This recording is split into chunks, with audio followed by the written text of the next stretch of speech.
그리고 나중에 노숙자 쉼터를 이렇게 연연하게 되는데, 나중에는 이 사람이 무슨 중개업으로 60대 1의 경쟁을 뚫고 큰 회사에 들어가서 나중에 이제 그 운영하는 그런 사람까지 되는데, 그 영화가 재개봉됐어요. 행복을 찾아서. 근데 그 영화에 보면은 너무 비참하니까 아버지가 아들을 재우면서 눈물을 뚝뚝 흘려요. 아들이 자는 걸 알고 눈물을 뚝뚝 흘리면서 이렇게 얘기해요. 내가 반드시 이 지옥 같은 현실에서 너를 건져낸다. 그리고 정말 행복한 곳을 찾아서 너를 데리고 그리로 갈게. 아빠를 믿어줘. 이러면서 우는 장면이 있어요. 그때 아들이 자는 줄 알았는데 깨가지고 아빠 눈물 닦아주면서 아빠랑 같이 있는 지금이 저는 제일 행복해요. 아빠랑 지금 있는 지금이 제일 행복해요.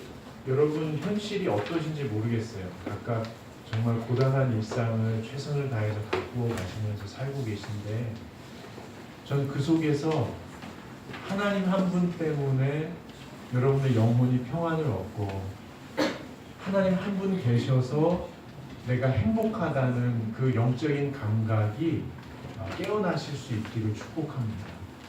그리스도인이 그 감각을 놓치지 않는 것은 아주 중요합니다. 그래야 현실 속에서 고단하고 힘들더라도 또 많은 사람들 가운데에서 때로는 비난을 듣는다거나 심지어는 나 자신도 나를 비난하게 될 때라도 우리가 일어날 수 있는 유일한 근거가 지금도 함께 하시는 그 하나님 한 분 때문에 행복을 누릴 수 있는 그 영적인 감각이 있을 때이거든요. 그럼 그게 참 어려워요.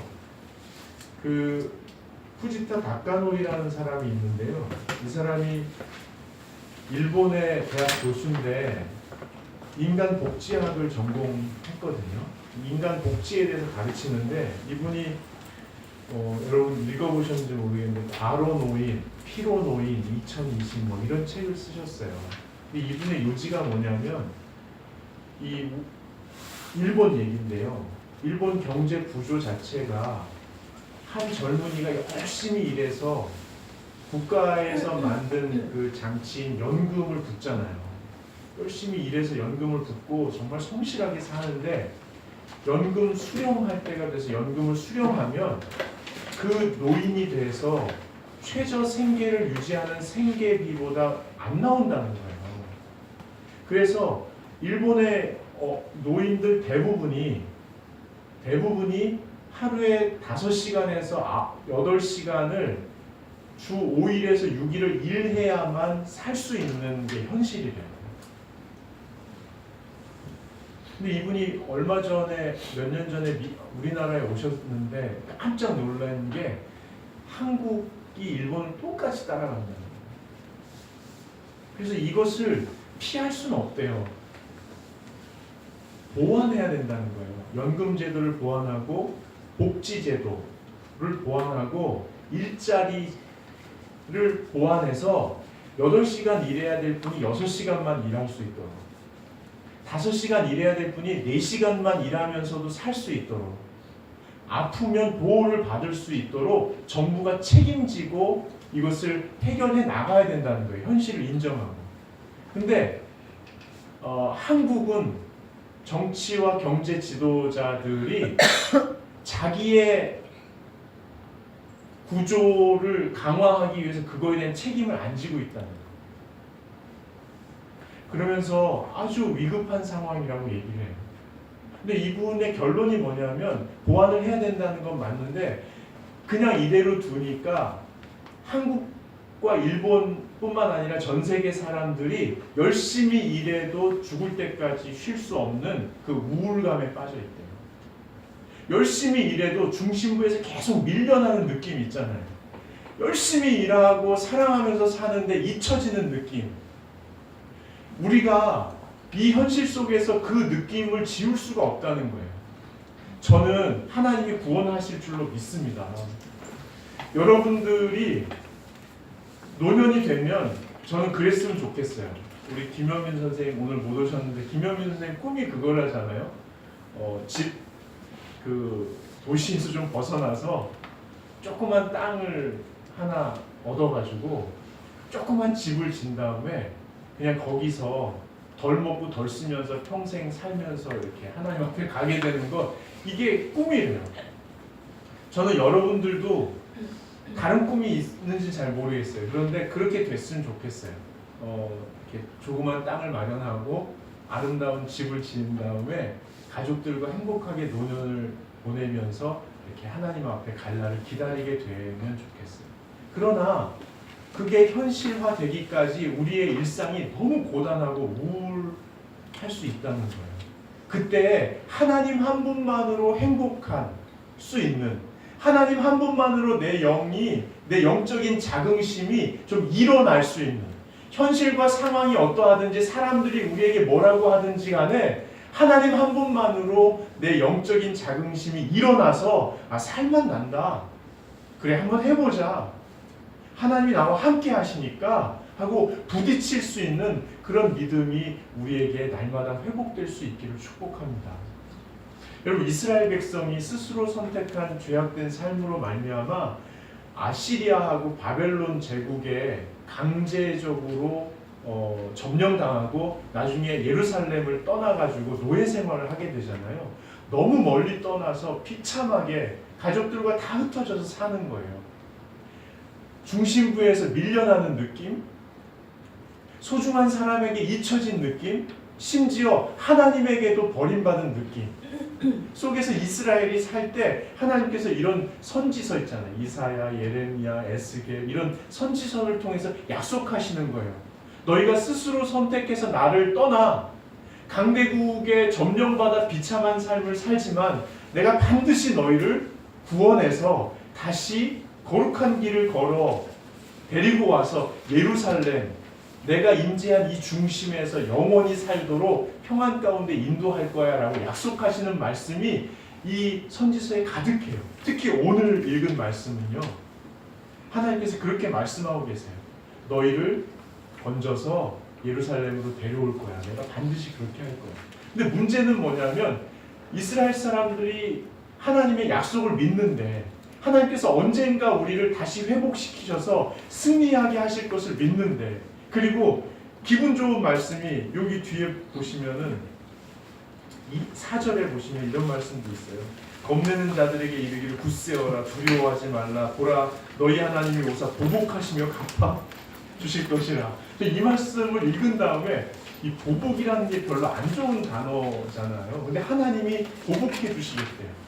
이 말씀을 읽은 다음에 저한테 변화된 게 있어요. 뭐냐면 하나님은 물론 신학적으로 저한테 뭐라고 하시면 저는 할 말은 없어요. 근데 저는 그렇게 생각이 좀 바뀐 게 있는데 뭐냐면 하나님은 무조건 내 편 드십니다.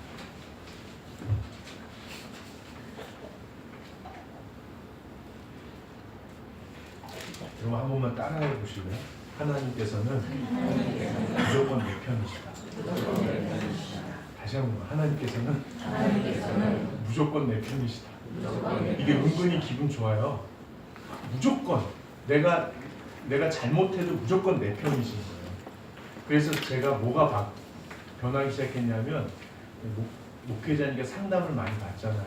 막 이렇게 얘기하다 보면 누구 탓을 하는 분들이 계셔요. 그러면 들어보면은 이분도 잘못한 거예요. 그럼 전에는 당신도 잘못했으니까 당신 좀 이렇게 하시면 좋을 것 같아, 이런 얘기를 했는데 요 말씀을 제가 묵상한다면 그 말을 잘 안 해요. 무조건 그놈 잘못 무조건 자기 상사 잘못이라고, 무조건 당신 이웃 잘못이라고, 무조건 하나님이 당신 편이라고, 그리고 다 갚아줄 거라고, 다 보복해 줄 거라고, 다 하나님께서 골탕 먹이실 거라고, 당신 아프게 한 사람들 다 아프게 할 거라고, 아주 배로 갚아주실 거라고, 그리고 당신은 꽃길을 걸어 예루살렘으로 오게 될 거라고 얘기해. 그 전에 그렇게 얘기하면 좀 찜찜했는데 이제 안 찜찜해요. 하나님이 다 갚아주실 거예요. 하나님 한 분만으로 사는 사람에게 정서적으로 이런 건강함이 생깁니다. 이스라엘 백성이 얘기하는 거예요. 하나님이 회복하실 거 알아요. 하나님이 보복하실 거 알아요. 하나님이 다시 우리가 원하는 그 천국 같은 삶으로 인도하실 걸 알아요. 그렇지만 점령당한 지금, 잊혀진 것 같은 지금, 고단한 지금, 돌아가는 그 먼 길을 걸어가는 그 광야 같은 그 길을 걸어가는 이때에는 도대체 어떻게 해요? 라고 말씀합니다. 하나님 없는 것 같고, 하나님이 버린 것 같고, 하나님이 나 잊은 것 같아서 광야에서, 사막에서 비참하고 참담하게 살아가는 지금은 어떻게 하라는 거예요? 아무도 안 도와주고, 아무도 안 돌아봐주고, 나도 내가 미워서 다 그만두고 싶은 이 사막과 같은 이 지경이 된 일상을 어떻게 하란 말이에요? 이렇게 물어볼 수 있잖아요. 또 우리도 그렇게 물어볼 수 있고요. 그때 주님께서 하신 말씀이에요. 그게 1절입니다. 1절 한번 읽어보겠습니다. 광야와 메마른 땅이 기뻐하며 사막이 백합화같이 피어 즐거워하며. 이 말씀이 얼마나 귀한지 몰라요. 이 말씀이 하나님께서 이스라엘 백성에게 하시는 말씀이거든요. 이스라엘 백성아, 내가 너희를 사랑해서 잊지 않았다, 버리지 않았다, 지금도 지킨다, 너희를 반드시 다시 돌아오게 할 거야. 그리고 지금도 광야 같은 삶에, 사막 같은 일상에 내가 함께하고 있어 라고 말씀하시는 거예요. 사막에 핀 백합화, 광야에 핀 백합화. 이스라엘 백성은 이렇게 생각하는 거예요. 이 사막이 초원으로 바뀌게 해주세요. 우리가 그렇게 기도하잖아요. 하나님, 내 사막 같은 일상이 초원으로 바뀌게 해주세요. 또는 하나님, 이 지긋지긋한 사막 같은 현실에서 나를 꺼내서 다른 푸른 초장을 옮겨주세요 라고 기도를 하거든요. 근데 하나님께서 이렇게 말씀하시는 거예요. 광야에 핀 백합화처럼 내가 너를 함께 할 거야. 여러분, 한번 상상해 보세요. 광야에 핀 백합화. 어떻게 광야의 사막에 백합화가 펴요? 어떻게 죽음과 같은 사막에 생명력으로 피어난 꽃이 필 수 있냐고요. 어떻게 그게 가능해요? 저는 이 말씀을 묵상하면서 새벽녘이었어요. 새벽녘에 잠이 깨기 전이요. 그런데 이 말씀을 그 전날에도 이게 뭘까 하다가 새벽녘에 상상이 딱 되는데요. 한번 상상해 보세요. 광야에 백합화가 폈어요.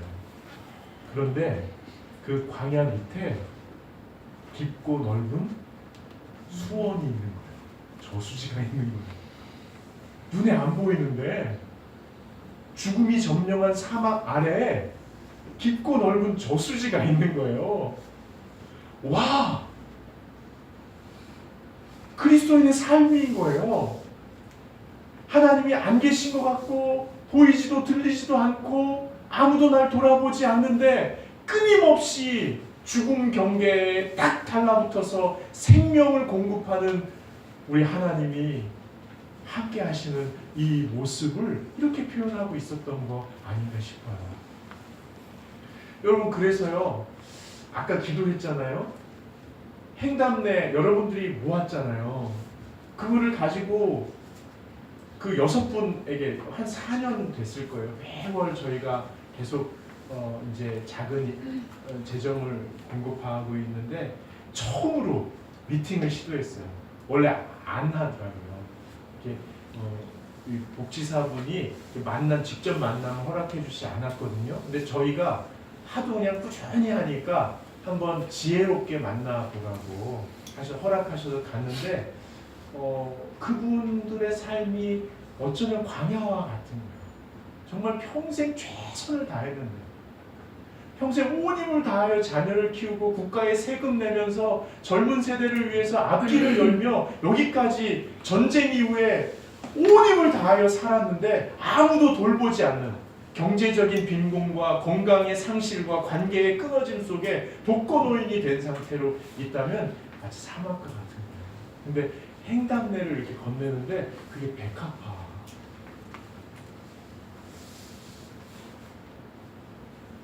하나님이 생명으로 함께 계신다는 그 사인. 여러분, 우리가 행담례를 모아서 준 게 큰 일을 했다는 게 아니에요. 그러니까 우리가 관점을 좀 바꿔야 되는데요. 우리가 애써서 준비한 걸 좋은 일을 했다, 이런 차원이 아니고요. 죽음과 같은 사막 같은 일상에 어떻게 하나님께서 우리를 통해서 백합화를 피우셨지? 우리도 겪는 일상 속에서의 고통, 사막과 같은 그 현실을 뚫고 일어나는 생명력이 우리를 통해서 주님이 계속 공급하고 계셨는데, 그게 결국 피어난 그 순간이 너무 신비로운 거예요.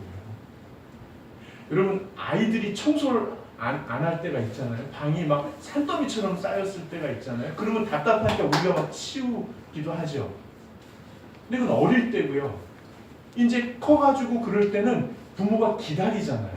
막 답답한데도 이렇게 스스스 하면 빠른데도 기다리잖아요. 기다리면서 이렇게 보나, 저 청소도 안 하는 저 인간, 지방도 정리 못하면서 세상을 어떻게 섬겨, 이렇게 계속 보지는 않잖아요. 그래도 내 사랑하는 아들이고, 그래도 내 사랑하는 딸이고, 이 아이가 왜 정리를 못할까? 왜 움직여서 그걸 안 할까? 다른 건 열심히 하고 열정적으로 하는데 왜 그것은 하지 못할까? 그 마음에 무슨 가림막이 있을까? 그걸 어떻게 해야 그걸 떨쳐내고 자율적으로, 주도적으로, 창의적으로 자기 공간을 정리할 수 있는 에너지를 쓸 수 있도록 도와줄 수 있을까? 우린 끊임없이 바라보고 기도하고 기다리잖아요. 그런데 어느 순간 얘가 이렇게 자빠져 있다가 머리카락을 싹 들어서 쓰레기통에 탁 넣는 순간, 내가 살아나는. 그리고 우리 하나님이 우리가 백합화로 피어나는 걸 자랑하는 게 아니고요. 그 죽음과 같은 땅에서 백합화가 피어날 때까지 끊임없이 생수를 공급하시고 기다리시고 우리를 믿어주시고 우리 삶에 생명력으로 뭔가 피어날 수 있도록, 그리고 작은 꽃이 필 때마다 너무너무 기뻐하시는 그 신비로운 그 하나님께서 우리와 함께 하신다는 이 사실이 우리에게 위로가 된다는 거예요.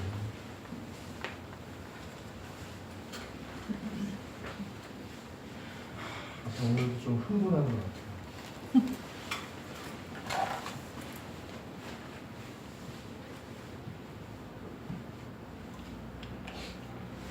여러분, 그래서 이거 하나 한다고 뭐가 바뀔까가 아니라 이거 하나 하게 하신 하나님을 바라보시면 좋겠어요. 여러분, 주거 형태가 어떤지 모르겠어요. 제가 집집마다 다 가보지 못했지만 뭐 100평에서 5평 사이에 사시겠죠? 100평에서 5평? 근데 뭐 전부 다 은행의 도움을 받으셨을 거예요. 우리 삶이 그 은행 빚을 또 갚느라고 또 열심히 살아야 되고,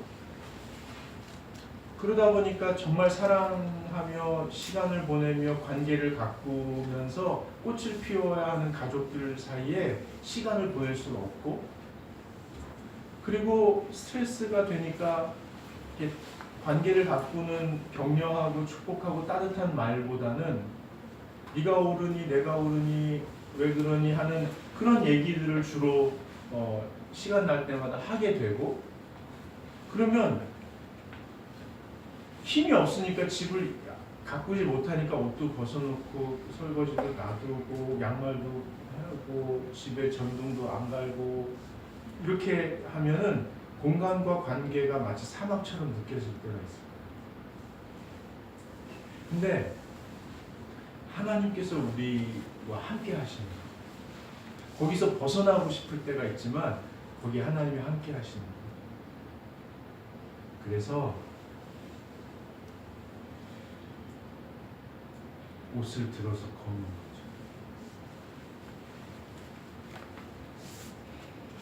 그릇을 닦아서 놓는 거죠. 이거 하나 한다고 부채가 줄어들거나 뭐 평수가 늘어나거나 그러진 않지만 나와 함께 하시는 하나님 생각하면서 작은 꽃을 피워가는 거죠. 왜 그래? 뭐가? 왜 그래? 왜 그래? 당신이 그렇게 했잖아. 그렇게 했어. 이런 것들이 하나님이 함께 하시면서 피어나는 꽃일 수 있고, 그런 것들이 계속 피어나서 광야를 덮는다고 주님이 말씀하고 계세요.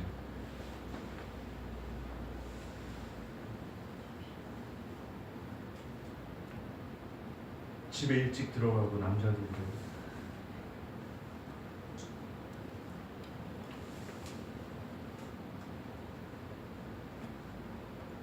청소도 하고 하겠습니다. 전등도 갈고 뽁뽁이도 붙이고 수도 얼지 않게 감고 신발도 다음 사람이 들어갈 수 있도록 돌려놓고 수건도 제대로 널고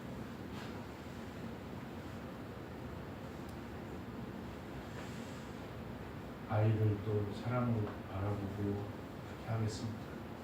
여러분, 하나님 한 분 때문에 행복할 수 있는 그런 영적인 감각, 내적인 평안이 저와 여러분에게 가득하실 수 있기를 축복합니다. 감옥 속에서도 주님 한 분 때문에 평안을 누리셨던 목사님의 시로 만든 노래를 오늘도 같이 부르겠습니다. 하나님